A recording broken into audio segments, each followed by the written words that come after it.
হাসি লিখেছেন কবি রোকনুজ্জামান খান।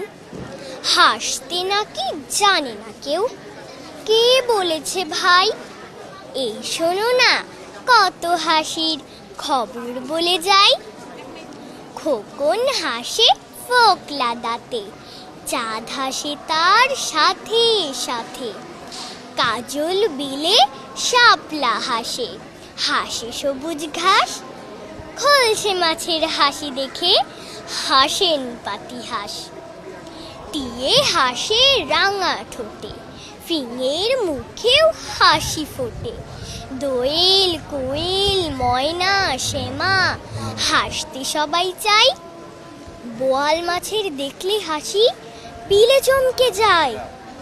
এত হাসি দেখেও যারা গোমরা মুখে চাই, তাদের দেখে পেঁচার মুখেও কেবল হাসি পাই। ধন্যবাদ।